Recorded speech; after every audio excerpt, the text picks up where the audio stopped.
రాష్ట్ర ప్రభుత్వం దిగివచ్చి ఆర్టీసీ కార్మికుల న్యాయమైన డిమాండ్లను వెంటనే పరిష్కరించాలని మంత్రి పొన్నం ప్రభాకర్ గౌడ్ వెంటనే కార్మికులతో చర్చలు జరపాలని భూపాలపల్లి మాజీ ఎమ్మెల్యే గండ్ర వెంకటరమణారెడ్డి డిమాండ్ చేశారు.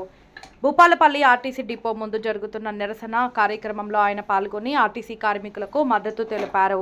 ఈ సందర్భంగా మాట్లాడిన గండ్ర కార్మికుల సమస్యలు చాలా కాలంగా పెండింగ్లో ఉన్నాయని ప్రభుత్వం తక్షణమే స్పందించి పరిష్కారం చూపాలని అన్నారు.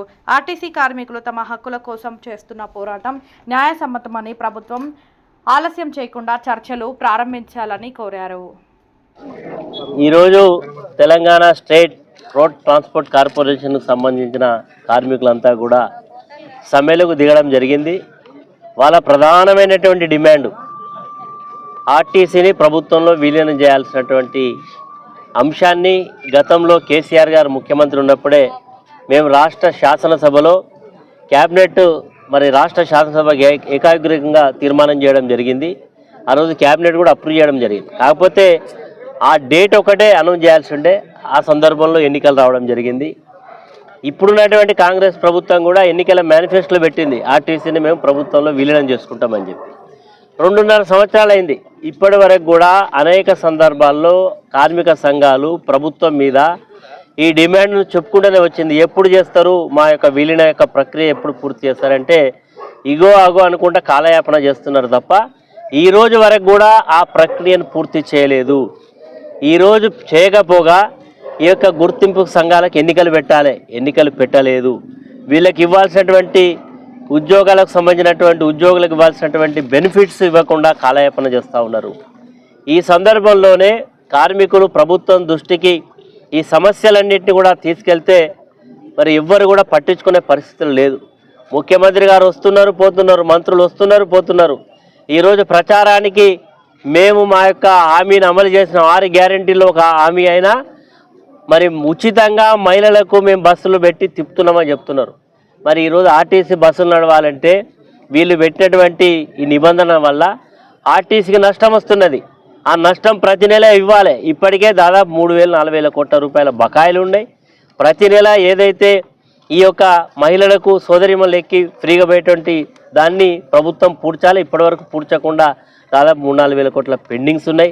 దీనివల్ల ఆర్టీసీ కొద్ది రోజుల్లో నిర్వీర్యమై ఇది నష్టాల బాటలో పడి అసలు దీన్ని మూసేసే పరిస్థితికి వస్తుంది. కాబట్టి ఇది ఒక కుట్ర జరుగుతూ ఉన్నది. ఈ కుట్రను ఛేదించడంలో కార్మికులంతా కూడా ఈరోజు చివరికి ఏ కార్మికుడికైనా సమ్మె చేయడం సంతోషంగా ఉండదు. బాధాతత్వ హృదయంతో ఈరోజు సమ్మెకు దిగుతారు. కాబట్టి ప్రభుత్వం ఈ యొక్క బాధను అర్థం చేసుకోవాలి తప్ప కక్ష సాధింపు చర్యలు చేపట్టకూడదు. పోలీసు యంత్రాంగం ఉన్నది, మా దగ్గర పోలీసులు బాగా ఉన్నారు. మేము ఈ యొక్క సమ్మెకు వ్యతిరేకంగా ఉచిత టెంపరరీ డ్రైవర్లను తెస్తాం, లేకపోతే సింగరేణి కార్మికులను పెట్టి బస్సు నడుపుతాం, లేకపోతే ఇంకో కార్మికులను పెట్టి నడుపుతాం అంటే ఇక్కడ ఎవరు కూడా చూస్తూ ఊరుకోరు. ఇది న్యాయమైన డిమాండ్. తక్షణమే ముఖ్యమంత్రి గారు ఈరోజు మా యొక్క ప్రయాణికులు కూడా చాలా ఇబ్బంది పడుతూ ఉన్నారు. సమ్మె చేయడం వల్ల ఈరోజు ప్రజలకు కూడా తీవ్రమైనటువంటి ఇబ్బంది. ఎండాకాలం, పెళ్ళిళ్ళు ఉన్నాయి, విద్యార్థులకు ఎగ్జామ్స్ ఉన్నాయి, ఇవన్నీ కూడా ఉన్నాయి. కాబట్టి ఈరోజు బేషాలకు పట్టింపులకు ప్రభుత్వం పోకుండా తక్షణమే చర్చలకు పిలిచి ఈ యొక్క కార్మికులు చేస్తున్న న్యాయమైనటువంటి డిమాండ్లన్నింటినీ కూడా పరిష్కారం చేస్తే సరే. ఈరోజు మేము కూడా బాధ్యత కలిగినటువంటి ప్రతిపక్ష పాత్రలో ఉన్నాం. ఇటు కార్మికులు ఇబ్బంది పడద్దు, అటు ప్రజలు ఇబ్బంది పడద్దు. కాబట్టి తొందరగా ఈ సమస్యను పరిష్కారం చేయాలని డిమాండ్ చేస్తున్నాం.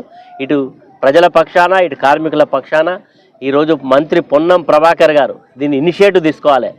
పొన్నం ప్రభాకర్ కూడా ఆయన అనేక ఉద్యమాల్లో పాల్గొన్నటువంటి వ్యక్తి.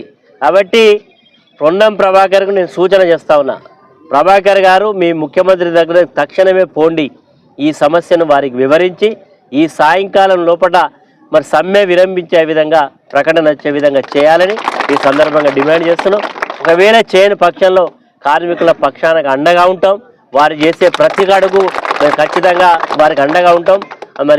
ప్రభుత్వం మాత్రం దీన్ని ఏ రకంగానైనా నిర్వీర్యం చేయాలని చూస్తే మాత్రం తగిన మూల్యం చెల్లించుకో తప్పదని హెచ్చరిక చేస్తున్నాం.